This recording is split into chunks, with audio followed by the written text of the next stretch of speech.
ಆತ್ಮೀಯ ಕೇಳುಗರಿಗೆ ನಿಮ್ಮ ರಮಾಶ್ರೀ ನಾಡಿಗೇರ್ ಮಾಡುವ ನಮಸ್ಕಾರಗಳು. ನೀವೀಗ ಸೀತೆಯೋ ಶಾಕುಂತಲೆಯೋ ಧಾರಾವಾಹಿಯ 49ನೇ ಸಂಚಿಕೆಯನ್ನ ಕೇಳ್ತಾ ಇದ್ದೀರಾ. ಕಥೆ ಪ್ರಾರಂಭ ಮಾಡೋದಕ್ಕೂ ಮೊದಲು ಯಾರ್ಯಾರು ಇನ್ನೂ ಚಾನೆಲ್ನ ಸಬ್ಸ್ಕ್ರೈಬ್ ಮಾಡ್ಕೊಂಡಿಲ್ಲ ಅವರೆಲ್ಲ ದಯವಿಟ್ಟು ಚಾನೆಲ್ನ ಸಬ್ಸ್ಕ್ರೈಬ್ ಮಾಡ್ಕೊಳ್ಳಿ. ಕಥೆಯನ್ನ ಲೈಕ್ ಮಾಡಿ, ಶೇರ್ ಮಾಡಿ, ಪ್ರೋತ್ಸಾಹಿಸಿ. ಈಗ ಕಥೆಯ ಮುಂದಿನ ಭಾಗಕ್ಕೆ ಹೋಗೋಣ. ಅವತ್ತು ನೀವು ನನ್ನ ಅಣ್ಣನ ಭೇಟಿ ಆಗಿರ್ಲಿಲ್ಲ ಅಲ್ವಾ? ಇವರೇ ನನ್ನ ಅಣ್ಣ ಸಂಜಯ್ ಅಂತ. ಭಾವಿ ಅತ್ತೆ ಮಾವನಿಗೆ ತನ್ನ ಅಣ್ಣನನ್ನು ಪರಿಚಯಿಸಿದ ಸಂಕೇತ್. ನಿಮ್ ಬಗ್ಗೆ ತುಂಬಾ ಹೇಳಿದ್ದಾರೆ ಸಂಕೇತ್ ಅವರು. ನನ್ನ ಅಣ್ಣ ನನ್ನ ತಂದೆ ಸಮಾನ ಅಂತ ಯಾವಾಗ್ಲೂ ಹೇಳ್ತಾ ಇರ್ತಾರೆ. ಸುಕನ್ಯಾಳ ತಂದೆ ಹೇಳಿದಾಗ ಸಂಜಯ್ ಸ್ನೇಹ ಭಾವದಿಂದ ಸಂಕೇತನ ಹೆಗಲ ಮೇಲೆ ಕೈ ಹಾಕಿದ. ನಿಮ್ ತಂದೆ ಹೋದಾಗ ನೀವಿನ್ನೂ ಚಿಕ್ಕವರಾಗಿದ್ರಿ, ಆದ್ರೂ ಕೂಡ ನಿಮ್ ಓದು ನಿಲ್ಸಿ ಸಂಸಾರದ ಭಾರ ಹೊತ್ಕೊಂಡ್ರಿ ಅಂತ ಸಂಕೇತ್ ಹೇಳ್ತಾನೆ ಇರ್ತಾರೆ. ತಮಗೆ ಬರುತ್ತಿದ್ದ ಹರಕು ಮುರುಕು ಕನ್ನಡದಲ್ಲೇ ಹೇಳಿದರು. ಅಯ್ಯೋ, ಅದ್ಯಾಕೆ ಹೇಳ್ತೀರಾ? ಇವನೇನು ಓದಲ್ ತುಂಬಾ ಜಾಣ ಆಗಿದ್ದ ಹುಡುಗ ಅಲ್ಲ, ಹಂಗಾಗಿ ಅಂತ ಒಳ್ಳೆ ಕೆಲಸ ಕೂಡ ಸಿಗ್ಲಿಲ್ಲ. ಇವನಿಗೆ ಬರ್ತಿದ್ 3 ಕಾಸಲ್ಲೇ ಅದ್ ಹೇಗ್ ಸಂಸಾರ ತೂಗಿಸ್ಕೊಂಡು ಹೋಗ್ತಾ ಇದ್ನೋ ಏನೋ ಆ ದೇವ್ರಿಗೇ ಗೊತ್ತು. ಇವನ್ ದುಡಿತಾ ಇದ್ದಿದ್ದು ಉಪ್ಪಿಗಾದ್ರೆ ಮೆಣಸಿಗಾಗ್ತಾ ಇರ್ಲಿಲ್ಲ, ಮೆಣಸ್ಗಾದ್ರೆ ಹುಣಸೆಗೆ ಹಾಕ್ತಿರ್ಲಿಲ್ಲ. ಅಂತೂ ಅದರಲ್ಲೇ 3 ಮಕ್ಕಳು ಹೊಟ್ಟೆ ತುಂಬಿಸಿ ಒಂದ್ ಹುಡುಗಿ ಬಾಣಂತನ ಕೂಡ ಮಾಡಿ ಜೈ ಎನ್ನಿಸ್ಬಿಟ್ಟೆ. ಆಗ ನಾನ್ ಪಟ್ಟ ಕಷ್ಟ, ಹರ್ಸಿದ ಕಣ್ಣೀರು ಲೆಕ್ಕಕ್ಕೆ ಸಿಗೋದಲ್ಲ ಬಿಡಿ ಎಂದರು ವಿಜಯಮ್ಮ ಸೆರಗಿನಲ್ಲಿ ಕಣ್ಣೀರು ಒರೆಸಿಕೊಳ್ಳುತ್ತಾ. ಓ, ಸಂಕೇತ್ ಹೇಳಿದ ನಿಜ. ಅಮ್ಮಂಗೆ ಯಾರಾದ್ರೂ ನನ್ನನ್ನು ಹೊಗಳಿದ್ರೆ ಹಿಡಿಸೋದಿಲ್ಲ, ಮನದಲ್ಲೇ ಯೋಚಿಸಿದ ಸಂಜಯ್. ಸಂಜಯನ ಕಡೆ ತಾತ್ಸಾರದ ನೋಟ ಬೀರುತ್ತಾ, ಇದ್ರ ಜೊತೆ ಇವನೊಂದು ಎಡವಟ್ ಬೇರೆ ಮಾಡ್ಕೊಂಡ್ಬಿಟ್ಟ. ಒಂದ್ ಹುಡುಗಿನ ಲವ್ ಮ್ಯಾರೇಜ್ ಬೇರೆ ಮಾಡ್ಕೊಂಬಂದ್ಬಿಟ್ಟ. ಹಾಗಂತೂ ನಮ್ಮ ಪಾಡು ಯಾಕೆ ಹೇಳ್ತೀರಾ? ಮತ್ತೆ ಕಣ್ಣೀರು ಒರೆಸಿಕೊಂಡರು. ನಮ್ ಸಾನು ಭಾರಿ ಗಟ್ಟಿಗಿತ್ತಿ. ಇವನು ತಂಗಿನ ಓದ್ಸಕ್ಕಾಗಲ್ಲ, ಇಬ್ಬಿಬ್ರನ್ನ ಓದ್ಸಕ್ಕಾಗಲ್ಲ ಅಂತ ತಾರಮ್ಮಯ್ಯ ಅಂದ್ಬಿಟ್ಟ. ಆದ್ರೆ ಅವಳು ಬಿಡ್ಲಿಲ್ಲ. ಹಠ ಹಿಡಿದು ಎಜುಕೇಶನ್ ಲೋನ್ ತೆಗೆದು ಓದೇ ಬಿಟ್ಲು. ಸಾನುವಿನ ಕಡೆ ಹೆಮ್ಮೆಯ ನೋಟ ಬೀರಿದರು ವಿಜಯಮ್ಮ. ಒಟ್ಟಿನಲ್ಲಿ ಬಂದವರ ಕಣ್ಣಿನಲ್ಲಿ ಸಂಜಯ್ ವ್ಯಕ್ತಿತ್ವ ಕುಬ್ಜವಾಗಿಸುವುದಷ್ಟೇ ಅವರ ಗುರಿ. ಸಂಜಯನಿಗೆ ಈಗ ತನ್ನಮ್ಮ ಸ್ವಲ್ಪ ಸ್ವಲ್ಪ ಅರ್ಥವಾಗುತ್ತಿದ್ದರು. ನಮ್ ಸಾನು ಸಂಕೇತ ಇಬ್ರು ಓದಲ್ ಚುರುಕು ನೋಡಿ, ಇಬ್ರು ಚೆನ್ನಾಗಿ ಓದಿ ಒಳ್ಳೆ ಕೆಲಸ ಹಿಡ್ಕೊಂಡ್ಬಿಟ್ರು. ಇಬ್ರಿಗೂ ಕೈ ತುಂಬಾ ಸಂಬಳ. ನಮ್ ಸಾರಿಕಾ ಕೂಡ ತುಂಬಾ ಬುದ್ಧಿವಂತೆ. ಆದ್ರೆ ಅವಳಿಗೆ ಬೇಗ ಮದ್ವೆ ಮಾಡ್ಬಿಟ್ರು ನಮ್ಮ ಯಜಮಾನ್ರು. ಅಳಿಯ ಕೂಡ ಒಳ್ಳೆ ಕೆಲಸದಲ್ಲಿದ್ದಾರೆ. ವಿಜಯಮ್ಮನ ಮಾತು ಮುಗಿಯುತ್ತಲೇ ಇರಲಿಲ್ಲ. ಒಟ್ಟು ಮಾತಿನಲ್ಲಿ ಸಂಜಯನೊಬ್ಬನನ್ನು ಬಿಟ್ಟು ಉಳಿದ ಎಲ್ಲಾ ಮಕ್ಕಳನ್ನು ಹೊಗಳುತ್ತಿದ್ದರು. ಮೊದಲು ಕೂಡ ಹೀಗೆ ಮಾತನಾಡಿದ್ದರೂ ಸಂಜಯ್ ಆ ಕಡೆ ಗಮನ ಹರಿಸಿರಲಿಲ್ಲ. ಆದರೆ ಇಂದು ಸಂಕೇತನ ಮಾತು ಕೇಳಿದ ಮೇಲೆ ತನ್ನಮ್ಮ ತನ್ನನ್ನು ಬೇಕಂತಲೇ ಮೂಲೆಗೆಂಪು ಮಾಡುತ್ತಿರುವುದು ಅರಿವಿಗೆ ಬಂದಿತ್ತು. ಮನಸ್ಸು ಅಳುತ್ತಿದ್ದರೂ ಮೇಲೆ ಯಾವ ಭಾವವನ್ನೂ ತೋರಿಸದೆ ಸುಮ್ಮನೆ ಕುಳಿತಿದ್ದ ಸಂಜಯ್. ಮೊದಲೆಲ್ಲ ವಿಜಯಮ್ಮ ಈ ರೀತಿ ಮಾತನಾಡಿದಾಗ ತಾನೂ ಕೂಡ ತನ್ನ ದನಿ ಸೇರಿಸುತ್ತಿದ್ದ ಸಂಜಯ್ ಇಂದು ಮಾತ್ರ ಅಮ್ಮನ ಮಾತಿನ ಒಳಾರ್ಥ ಹುಡುಕುತ್ತಾ ಕುಳಿತಿದ್ದ. ಬೆಳಿಗ್ಗೆ ತಿಂಡಿ ತಿಂದು ಮನೆಯಿಂದ ಹೊರಗೆ ಹೊರಟ ಸಂಜಯ್ನ ಮನದಲ್ಲಿ ಎತ್ತ ಹೋಗಬೇಕೆಂಬ ಗುರಿ ಇರಲಿಲ್ಲ. ಕಾಲು ನಡೆಸಿದಲ್ಲಿಗೆ ನಡೆದ ಸಂಜಯ್ ಇಹಕ್ಕೆ ಬಂದು ನೋಡಿದಾಗ ಸ್ವಾತಿಯ ಜೊತೆ ಯಾವಾಗಲೂ ಬರುತ್ತಿದ್ದ ದೇವಸ್ಥಾನದ ಎದುರಿಗೆ ಬಂದು ನಿಂತಿದ್ದ. ಮತ್ತೇನೂ ಯೋಚಿಸದೆ ಸೀದಾ ದೇವಸ್ಥಾನದ ಒಳಗೆ ನಡೆದ. ದೇವರಿಗೆ ಅಭಿಷೇಕ ನಡೆಯುತ್ತಿತ್ತು.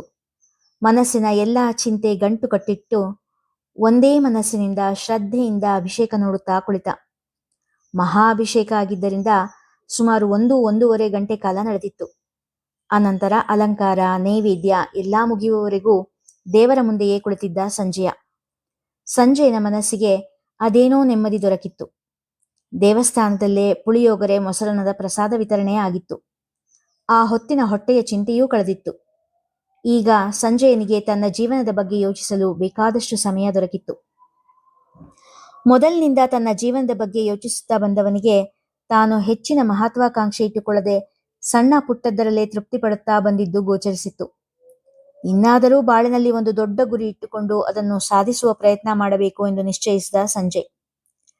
ಇಷ್ಟು ದಿನದ ಹಾಗೆ ಸುಮ್ಮನೆ ಬದುಕುವುದಕ್ಕಾಗಿ ಬದುಕಬಾರದು, ಏನಾದರೂ ಸಾಧಿಸಬೇಕು ಎಂದು ನಿಶ್ಚಯಿಸಿ ಮನೆಯ ಕಡೆ ಹೊರಟ.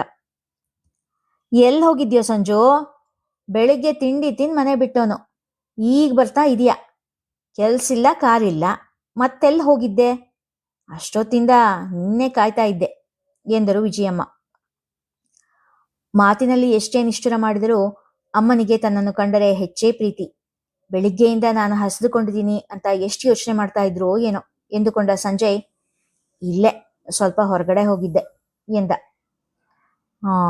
ನಾನು ನಿನ್ನೆ 1000 ರೂಪಾಯಿ ಕೇಳಿದ್ದೆ, ನೀ ಕೊಡ್ಲೇ ಇಲ್ಲ, ಈಗ ಕೊಡ್ತೀಯಾ ಎಂದವರು ಸಾಲ ವಸೂಲು ಮಾಡಲು ನಿಂತ ಶೆಟ್ಟಿಯ ಹಾಗೆ ಕಂಡಿದ್ದರು ಸಂಜಯನ ಕಣ್ಣಿಗೆ. ಹೇಳದ್ನಲ್ಲಮ್ಮ ನನ್ನ ಹತ್ರ ಇಲ್ಲ ಅಂತ, ಸದ್ಯಕ್ಕೆ ನನ್ನ ಕೈಲಿ ಕೆಲಸ ಕೂಡ ಇಲ್ಲ, ಪದೇ ಪದೇ ನನ್ನನ್ನ ದುಡ್ಡು ಕೇಳ್ಬೇಡ ಎಂದ ಸಿಟ್ಟಿನಲ್ಲಿ. ಮನೆ ದೊಡ್ಡ ಮಗ ನೀನು, ಈ ಸಂಸಾರ ಜವಾಬ್ದಾರಿ ಹೊತ್ತಿರೋನು, ನೀನ್ ಹೀಗಂದ್ರೆ ಹೆಂಗೆ? ಒಂದ್ ಕೆಲ್ಸ ಹೋದ್ರೇನಂತೆ, ಇನ್ನೊಂದ್ ಕೆಲ್ಸ ಹುಡುಕೋ, ಹಿಂಗ್ ಕೆಲಸ ಕಾರ್ಯ ಇಲ್ಲದೆ ಕಾಲ ಕಳಿಯಕ್ಕಾಗತ್ತಾ ಎಂದವರ ದನಿಯಲ್ಲಿ ತಾತ್ಸಾರವೇ. ಮನೆಗ್ ಬಂದ್ ಕೂಡ್ಲೆ ದುಡ್ಡು ಕೇಳ್ತೀಯ ಹೊರತು ನೀನ್ ತಿಂದ್ಯಾ ಬಿಟ್ಟ್ಯಾ ಹಸ್ಕೊಂಡಿದ್ಯೋ ಹೊಟ್ಟೆ ತುಂಬಿದ್ಯೋ ಅಂತ ಒಂದ್ ಮಾತಾದ್ರೂ ಕೇಳಿದ್ಯಾ? ಬರೀ ದುಡ್ಡು ಬೇಕಾದಾಗ ಮಾತ್ರ ನಾನು ನೆನ್ಪಾಗ್ತೀನಿ ನಿನ್ಗೆ, ಇಲ್ಲಾಂದ್ರೆ ನಾನ್ ಲೆಕ್ಕಕ್ಕೆ ಇಲ್ಲ ನಿಂಗೆ. ಸಂಜಯನ ಮಾತಲ್ಲಿ ಬೇಸರ ಕೋಪ ಎಲ್ಲ ಸೇರಿತ್ತು. ಅಯ್ಯ, ಹೊರಗೋದ್ ಗಂಡಸ್ರು ಖಾಲಿ ಹೊಟ್ಟೆಲಿ ಇರಲ್ಲ ಅಂತ ನಂಗೆ ಗೊತ್ತು. ನಿಮ್ಗೇನಪ್ಪ, ದುಡಿಯೋರು, ಕೈ ತುಂಬ ದುಡ್ಡಿರುತ್ತೆ, ಊರ್ ತುಂಬ ಹೋಟ್ಲಿರುತ್ತೆ, ಹೊರಗೆ ಎಲ್ಲ ತಿಂದು ಬಂದಿರ್ತೀಯ ಅಂತ ಕೇಳಲಿಲ್ಲ, ಅದ್ರಲ್ಲೇನ್ ತಪ್ಪು? ಈಗ್ಲೂ ಊಟ ಆಗಿಲ್ಲ ಅಂದ್ರೆ ಹೇಳು, ಮಜ್ಜಿಗೆ ಇದೆ, ಅನ್ನ ಮಾಡಿ ಹಾಕ್ತೀನಿ ಎಂದರು ಸಿಡುಕುವ ದನಿಯಲ್ಲಿ. ಎರಡೂ ಕೈಯೆತ್ತಿ ಮುಗಿದ ಸಂಜಯ್, ನೀನ್ ಅನ್ನ ಮಾಡಿ ಹಾಕೋದು ಬೇಡ, ನಾನ್ ಬರೀ ಮಜ್ಜಿಗೆಯನ್ನ ತಿನ್ನೋದು ಬೇಡ ಎಂದು ಹೇಳಿ ತನ್ನ ರೂಮಿನ ಕಡೆ ನಡೆದಿದ್ದ. ಮನಸ್ಸು ಮುರಿದು ಹೋಗಿತ್ತು ಸಂಜಯನಿಗೆ. ಮುಂದೆ ಏನ್ ಮಾಡ್ಬೇಕು ಅನ್ಕೊಂಡಿದ್ಯಮ್ಮ? ಎದುರಿನ ಕುರ್ಚಿಯಲ್ಲಿ ಕುಳಿತಿದ್ದ ಗುರುರಾಜ್ ಕೇಳಿದರು. ಏನ್ ಮಾಡೋದು ಗೊತ್ತಾಗ್ತಾ ಇಲ್ಲ ಅಂಕಲ್, ಆಕಾಶನೇ ತಲೆ ಮೇಲೆ ಬಿದ್ದಾಗಾಗಿದೆ. ಸದ್ಯಕ್ಕೆ ತಲೆ ಮೇಲೊಂದು ಸೂರು, ಹೊಟ್ಟೆ ಹೊರೆಯಕ್ಕೊಂದು ಕೆಲಸ, ಇಷ್ಟಾದ್ರೆ ಸಾಕಾಗಿದೆ. ನೀಲಾ ಅವರು ಕೊಟ್ಟ ಕಾಫಿ ಕೈಯಲ್ಲಿ ಹಿಡಿದು ಹೇಳಿದಳು. ಅಷ್ಟಾದ್ರೂ ಸಾಲದು ಸ್ವಾತಿ, ನಿನ್ನ ಮಗಳ ಭವಿಷ್ಯ ರೂಪಿಸ್ಬೇಕು ನೀನು. ಇನ್ನೂ ಹೊಟ್ಟೆ ಬಟ್ಟೆ ಮಾತ್ರ ಸಾಕು ಅಂತ ಕೂತ್ಕೊಂಡಿದ್ರೆ ಆಗಲ್ಲಮ್ಮ. ವಯಸ್ಸು ಆರೋಗ್ಯ ಎರಡೂ ಇರಬೇಕಾದ್ರೆ ದುಡಿಬೇಕು. ನಾನು ಹೇಳೋದನ್ನ ತಪ್ಪಾಗಿ ತಿಳ್ಕೊಬೇಡ. ನೀನು ಗಂಡನ ಜೊತೆಗಿದ್ದಿದ್ರೆ ಮಗಳ ಭವಿಷ್ಯ ಚಿಂತೆನ ಅವನಿಗೆ ಬಿಟ್ಟು ಹೊಟ್ಟೆ ಬಟ್ಟೆ ಯೋಚನೆ ಮಾಡಿದ್ರೆ ಸಾಕು ಅನ್ಬೋದಿತ್ತು. ಆದ್ರೆ ಈಗ ಸಿರಿಗೆ ಅಪ್ಪ ಅಮ್ಮ ಎರಡೂ ಆಗ್ಬೇಕು ನೀನು. ಗುರುರಾಜ್ ಹೇಳಿದ ಮಾತು ಸ್ವಾತಿಯ ಮನಸ್ಸನ್ನು ತಟ್ಟಿತು. ತನ್ನ ಅಸಹಾಯಕತೆಗೆ ಕಣ್ಣಲ್ಲಿ ನೀರು ಕೂಡ ಬಂದಿತು. ನೋಡು, ಇದೇ ನನ್ಗೆ ಹಿಡಿಸ್ತಾ ಇರೋ ವಿಷಯ. ಮಾತಿಗೂ ಕಣ್ಣೀರು ಹಾಕೋದು ಯಾಕೆ? ಕಣ್ಣೀರು ದೌರ್ಬಲ್ಯದ ಸಂಕೇತ ಅಂತ ನಾನು ಹೇಳ್ತಾ ಇಲ್ಲ. ಭಾವನೆಗಳು ಮಿತಿ ಮೀರಿದಾಗ ಅದನ್ನ ವ್ಯಕ್ತಪಡಿಸೋದಕ್ಕೆ ಕಣ್ಣೀರು ಬರ್ಬೇಕೇ ಹೊರತು ಎಲ್ಲಾ ಹೊತ್ತಲ್ಲೂ ಅಲ್ಲ. ನೀನು ಕ್ಷಣ ಕ್ಷಣಕ್ಕೆ ಕಣ್ಣೀರು ಸುರಿಸ್ತಾ ಇದ್ರೆ ನಿನ್ನ ಮಗಳು ಕೂಡ ಅದನ್ನೇ ರೂಢಿಸ್ಕೋತಾಳೆ. ನೀನು ಇನ್ನೊಂದ್ಸರ್ತಿ ಕಣ್ಣೀರು ಹಾಕೋಕ್ ಮುಂಚೆ ನಿನ್ನ ಮಗಳ ಮುಖಾನ ನೆನಪಿಸ್ಕೊ. ಅವಳು ನಿನ್ ಹಂಗೇನೆ ಅಳ್ತಾ ಇರ್ಬೇಕಾ 3 ಹೊತ್ತು? ನೀಲಾ ಹೇಳಿದ ಮಾತು ಸ್ವಾತಿಗೆ ಸರಿ ಎನಿಸಿತು. ನಿಜಾಮ, ನೀವ್ ಹೇಳೋದು ಸರಿ. ನಾನು ಇನ್ಮೇಲೆ ಆದಷ್ಟು ಕಣ್ಣೀರು ಹಾಕೋದನ್ನು ಕಡಿಮೆ ಮಾಡ್ತೀನಿ. ನನ್ನ ಮಗಳು ನನ್ನ ರೀತಿ ಅಳಮುಂಜಿ ಆಗ್ಬಾರ್ದು. ಕೆನ್ನೆ ಮೇಲಿನ ಕಣ್ಣೀರು ಒರೆಸಿಕೊಂಡಳು ಸ್ವಾತಿ. ಸರಿ ಸರಿ, ಈಗ ಪ್ರಶ್ನೆ ಹಂಗೆ ಉಳಿತು. ಮುಂದೇನ್ ಮಾಡ್ಬೇಕು ಅನ್ಕೊಂಡಿದೀಯಾ ಮತ್ತೆ ಕೇಳಿದರು ಗುರುರಾಜ್ ಅವರು. 1-2 ಕಡೆ ಕೆಲ್ಸಕ್ಕೆ ಅಪ್ಲೈ ಮಾಡಿದ್ದೀನಿ, ಜೊತೆಲೇ ಮನೆ ಕೂಡ ಹುಡುಕ್ತಾ ಇದ್ದೀನಿ. ಆ ಮನೆ ಖಾಲಿ ಮಾಡೋದಕ್ಕೆ ಇನ್ನೂ 2 ತಿಂಗಳು ಟೈಮ್ ಸಿಕ್ಕಿದೆ. ಸ್ವಾತಿ ಹೇಳಿದಾಗ ಗುರುರಾಜ್ ತಲೆ ಆಡಿಸುತ್ತಾ ಕೇಳುತ್ತಾ ಕುಳಿತರು. ಈಗ ಎಷ್ಟು ಇಂಟರ್ವ್ಯೂ ಅಟೆಂಡ್ ಮಾಡಿದೀಯೇ? ರೀಮಾ ಸ್ವಾತಿಯನ್ನು ಕೇಳಿದಳು. ತುಂಬು ಗರ್ಭಿಣಿ ರೀಮಾ ಸ್ವಾತಿಯ ಜೊತೆ ವಾಕಿಂಗ್ ಮಾಡುತ್ತಿದ್ದಳು. 4 ಇಂಟರ್ವ್ಯೂ ಅಟೆಂಡ್ ಮಾಡಿದೆ ಕಣೆ, ಇನ್ನೂ ಯಾವುದ್ರದ್ದು ಉತ್ತರ ಬಂದಿಲ್ಲ, ಬೇಸರದಿಂದ ಹೇಳಿದಳು ಸ್ವಾತಿ. ಆಗಲೇ 15 ದಿನ ಕಳೆದೇ ಹೋಯ್ತು. ಏನೋ ನಿನ್ನ ಅತ್ತೆ ದೊಡ್ಡ ಮನ್ಸು ಮಾಡಿ ಸಿರಿನ್ ನೋಡ್ಕೊಳ್ತಾ ಇರೋದಕ್ಕೆ ಸರಿ ಹೋಯ್ತು. ಇಲ್ಲ ಅಂದಿದ್ರೆ ಅವಳನ್ನು ಕಟ್ಕೊಂಡು ನಾನು ಏನು ಕೆಲಸ ಹುಡ್ಕೋಕಾಗ್ತಿತ್ತು? ನಮ್ಮ ಮನೆಗೆ ಪೊಲೀಸ್ ಬಂದಿದ್ದೆ ನೆಪ ಮಾಡಿ ಮೊದಲಿನ ಡೇ ಕೇರ್ನವರು ನಾವು ನಿಮ್ಮ ಮಗುನ ನೋಡ್ಕೊಳ್ಳಲ್ಲ ಅಂದಾಗ ನಂಗಂತೂ ಏನು ಮಾಡೋದು ಅಂತಾನೆ ಗೊತ್ತಾಗಿರ್ಲಿಲ್ಲ. ನಿಮ್ಮ ಅತ್ತೆ ದಯದಿಂದ ಎನ್ನುತ್ತಿದ್ದವಳ ಮಾತು ಕತ್ತರಿಸಿದ ರೀಮಾ, ಅಯ್ಯೋ ಅದೇನು ದೊಡ್ಡ ವಿಷಯ ಅಂತ ಹೇಳ್ತೀಯ ಮಾರಾಯ್ತಿ, ದಿನಕ್ಕೊಂದ್ಸತಿ ಈ ಮಾತಾಡದೆ ಇದ್ರೆ ನಿಂಗೆ ತಿಂದನ್ನ ಜೀರ್ಣ ಆಗಲ್ಲ ಅನ್ಸುತ್ತೆ. ಸಿರಿ ತುಂಬಾ ಮುದ್ದು, ಅವಳನ್ನ ನೋಡ್ಕೊಳ್ಳೋದು ಕಷ್ಟ ಅಲ್ವೇ ಅಲ್ಲ. ರೀಮಾ ನಗುತ್ತಾ ಹೇಳಿದಾಗ ಸ್ವಾತಿ ಕೂಡ ನೆಮ್ಮದಿಯ ನಗು ಬೀರಿದಳು. ತನ್ನವರು ಯಾರೂ ಇಲ್ಲದ ಆ ಊರಿನಲ್ಲಿ ರೀಮಾ ಮತ್ತವಳ ಅತ್ತೆ ಮನೆಯವರು ಅವಳಿಗೆ ಆತ್ಮಬಂಧುಗಳಾಗಿ ಬಿಟ್ಟಿದ್ದರು. ಸಂಜು, ಅಮ್ಮನ ಕೂಗಿಗೆ ಕಣ್ಣು ತೆರೆದ ಸಂಜೆ, ಅಮ್ಮ ಪ್ಲೀಸ್ ಮತ್ತೆ ದುಡ್ಡು ಕೇಳಬೇಡ, ನನ್ನ ಹತ್ರ ಇಲ್ಲ, ಸಿಟ್ಟಿನಲ್ಲಿ ನುಡಿದ. ಅದೇನೋ ಸಂಜು, ಹಿಂಗ್ ಮಾತಾಡ್ತಾ ಇದೀಯಾ? ನಾನು ದುಡ್ಡು ಕೇಳೋದು ಬಿಟ್ರೆ ಬೇರೆ ಏನು ಮಾತೇ ಆಡಲ್ವಾ ನಿನ್ನ ಹತ್ರ? ನೀನು ಹೇಳೋದು ನೋಡಿದ್ರೆ ಹಂಗೆ ಅನ್ಸುತ್ತಲ್ಲೋ. ಏನೋ ಮಧ್ಯಾಹ್ನ ಬೇರೆ ಏನೂ ತಿಂದಿರ್ಲಿಲ್ವಲ್ಲ ನೀನು, ಅದಕ್ಕೆ ತಿಂಡಿ ಮಾಡ್ಕೊಂಡು ಬಂದೆ, ಅದನ್ನ ಕೊಡೋಣ ಅಂತ ನಿನ್ನ ಹತ್ರ ಬಂದ್ರೆ ಎನ್ನುತ್ತಾ ಕಣ್ಣಿಗೆ ಸೆರಗು ಹಚ್ಚಿದರು. ಈಗಳು ಅಂತದ್ ಏನು ಹೇಳಿದೆ ನಾನು? ಇತ್ತೀಚೆಗೆ ಬರೀ ದುಡ್ಡು ಕೇಳ್ತಾನೆ ಇರ್ತೀಯಲ್ಲ, ಅದಕ್ಕೆ ಹೇಳಿದೆ ಅಷ್ಟೆ ಎಂದ ಸಂಜಯನ ದನಿಯಲ್ಲಿ ಪಶ್ಚಾತ್ತಾಪವೇನೂ ಕಾಣಲಿಲ್ಲ. ಈ ಬಾರಿ ಸಂಜು ಅವರ ಕಣ್ಣೀರಿಗೆ ಅಷ್ಟೇನೂ ಬೇಗ ಕರಗಲಿಲ್ಲ. ಸರಿ, ಡೈನಿಂಗ್ ಟೇಬಲ್ ಹತ್ರ ಬಾ, ಅವಲಕ್ಕಿ ಮಾಡಿದ್ದೀನಿ, ಬಿಸಿ ಬಿಸಿಯಾಗಿ ತಿಂದುಬಿಡು. ತಿಂಡಿ ತಟ್ಟೆಗೆ ಹಾಕಿಕೊಡಲು ಹೋದರು ವಿಜಯಮ್ಮ. ಬಿಸಿಯಾದ ಒಗ್ಗರಣೆ ಅವಲಕ್ಕಿ ಜೊತೆಗೆ ಹಬೆಯಾಡುವ ಕಾಫಿ ತಂದಿಟ್ಟರು. ಸಂಜಯ್ ತೃಪ್ತಿಯಿಂದ ತಿಂದು ಮುಗಿಸಿದ. ಸಂಜು, ಒಂದು ಮಾತು ಹೇಳ್ತೀನಿ, ತಪ್ಪು ತಿಳ್ಕೊಬೇಡಪ್ಪ.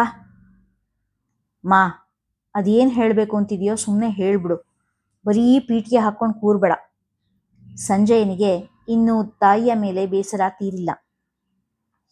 ನೋಡು, ದುಡಿಬೇಕಾಗಿರೋ ಗಂಡಸು ಹಿಂಗೆ ಮನೇಲಿ ಕೂರೋದು ಒಳ್ಳೇದಲ್ಲ ಕಣೋ ಸಂಜು. ಆ ಕೆಲಸ ಹೋದ್ರೇನಂತೆ, ಇನ್ನೊಂದು ಕೆಲಸ ಹುಡ್ಕೋಬಾರ್ದಾ? ಗಾದೆನೇ ಕೇಳಿಲ್ವಾ, ಗಂಡಸು ಕೂತ್ ಕೆಟ್ಟ, ಹೆಂಗಸು ತಿರುಗಿ ಕೆಟ್ಲು ಅಂತ. ಚಿಕ್ಕದ್ದೋ ಪುಟ್ಟದ್ದೋ ಯಾವುದಾದ್ರೂ ಒಂದು ಕೆಲಸ ನೋಡ್ಕೊ ಎಂದರು ವಿಜಯಮ್ಮ. ಯಾಕಮ್ಮ, 4 ದಿನ ನನಗೆ ಕೂರ್ಸನ್ನ ಹಾಕೋಕ್ಕಾಗಲ್ವಾ? ಅಪ್ಪ ಹೋದಾಗಿಂದ ಈ ಮನೆಗೋಸ್ಕರ ದುಡಿತಾನೇ ಇದ್ದೀನಿ, ನನಗೂ ಸ್ವಲ್ಪ ವಿಶ್ರಾಂತಿ ಬೇಕು. ಒಂದಿಷ್ಟು ದಿನ ಬಿಟ್ಟು ಆಮೇಲೆ ಕೆಲಸ ಹುಡುಕೊಳ್ತೀನಿ. ಸಂಜು ಬೇಕಾಗಿಯೇ ಈ ರೀತಿ ಹೇಳಿದ. ನಾನೇ ನಿನ್ ಕೆಟ್ಟದಕ್ಕೆ ಹೇಳ್ತೀನೇನೋ ಸಂಜು?